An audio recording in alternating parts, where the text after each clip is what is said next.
Sun, rain, forest, and earth. These were the first gods ever named in One Piece.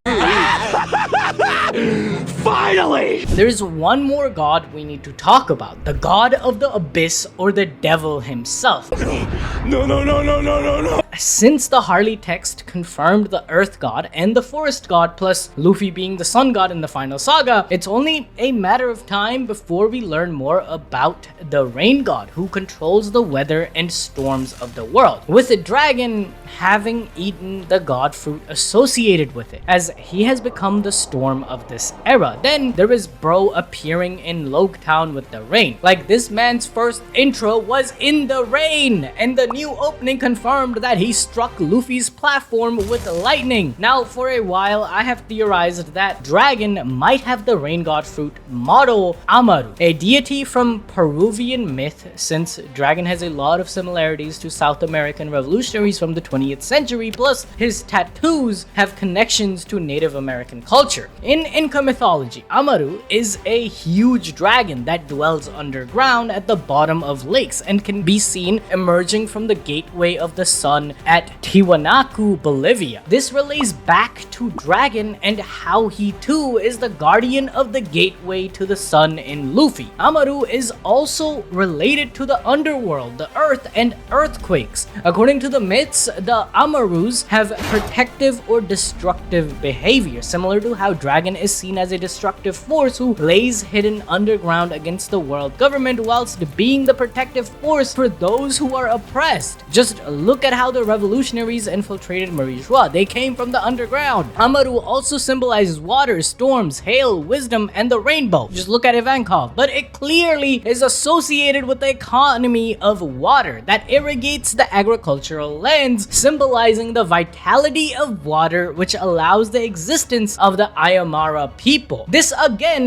runs back to Dragon, who is trying to give life to normal people with his revolution, and every time he enters a place, rain or a storm will follow. Dragon represents the rain pouring on to the people as they are the plants, and Luffy is the sun who will complete this cycle of giving them life. My goat is literally the rain god, okay? Finally, we gotta talk about the most likely fruit, in my opinion, that Dragon will possess. Straight out of Japanese myth of Susanoo. Susanoo is the god of storms and the sea. He holds dominion over thunder, lightning, storms, wind, and even the sea. Basically everything Dragon is associated with. One key element of zones I haven't mentioned so far is how they influence the user to act like the fruit. For example, carnivore zone types make the user want to eat meat and be more aggressive. Or in Luffy's case, his fruit's awakening makes him laugh uncontrollably. If you awaken the zone before you are ready, you end up crashing out like the jailers of Impel Down, as the will of the fruit takes over completely, while it's only supposed to have subtle influence otherwise. And Dragon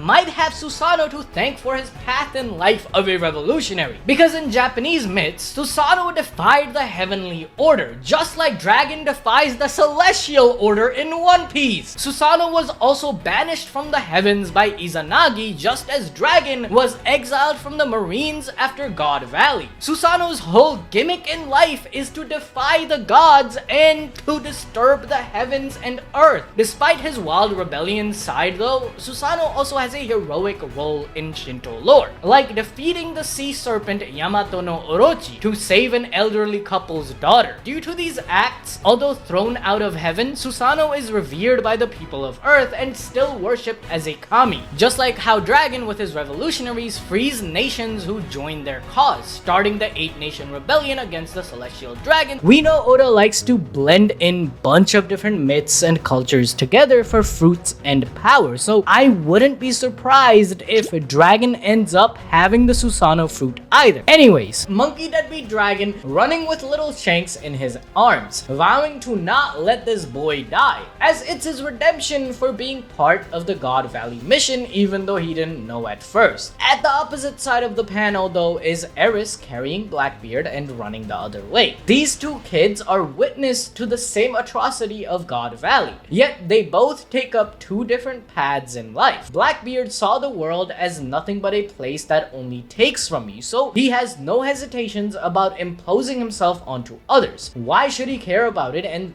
so many of its people? While Shanks, being saved by Dragon, who was part of the system, yet after learning its truths, chose to go against it, led him to having a different path. By him being raised by Roger, Shanks didn't have the same hatred of the world or its people, so instead, he stood as a gatekeeper or a balancer until Nika arrived. Shanks was just adventuring around as a pirate. Now, as Eris is running, I wonder how she and Teach got off the island so quickly, to which I propose a new theory. Kuma will send them flying towards Lulusia. Throughout the last few chapters, we keep seeing Kuma again and again. Not just a panel, but Eva and him keep talking about how if they can save one person, they would have won. Kuma has been going on a spree of liberating the hunted slaves so far. Plus, with his fruit ability, it would be the perfect way to keep Eris and Teach safe. The government forces will be too busy fighting the big dogs to follow. It would also be poetic that Luffy and Blackbeard, the two different types of pirates of the current era, were saved by Kuma,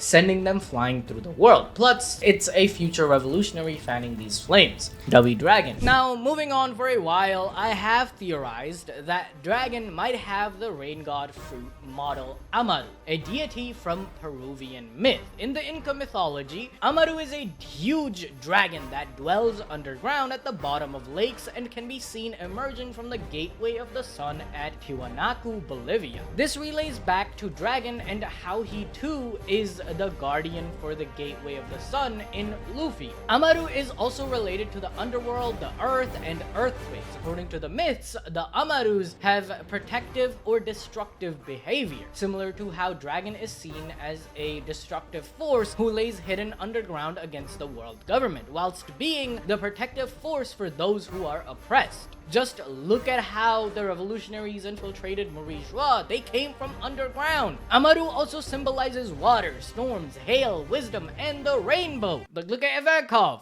But it clearly is associated with the economy of water that irrigates the agricultural land, symbolizing the vitality of water that allows the existence of the Ayamara people. This again runs back to Dragon, who is trying to give life to normal people with his revolution, and every time he enters a place, rain or storms will follow. Dragon represents the rain pouring onto the people as they are the plants, and Luffy, he is the sun who will complete this cycle of giving life to the world. Do you guys get this? Is peak writing. Oda is cooking with Dragon. Dragon is the best character in the whole goddamn show. Bro, my goat is literally the rain god, okay? Other than Amaru, the Aztec version called the Quetzalcoatl is also linked to Dragon and the Thunderbird, especially Dragon's red face tattoo, which is associated with the myths surrounding this deity. Quetzalcoatl is a feathered serpent god that has the power to control the weather. Plus, the colors that Dragon wears of red, green, and yellowish orange. Yo, that's what I'm wearing. Isn't that a coincidence? It all relates back to this creature. Even the dragon facing east makes sense, as this bird is associated with Venus or the morning star, which rises over the eastern horizon. We know Oda likes to blend in bunch of different myths and cultures together for fruits and power, so I wouldn't be surprised if Dragon ends up having the Susanoo fruit either. There's one more god we need to talk about, the god of the abyss or the devil himself, who give life. However, the abyss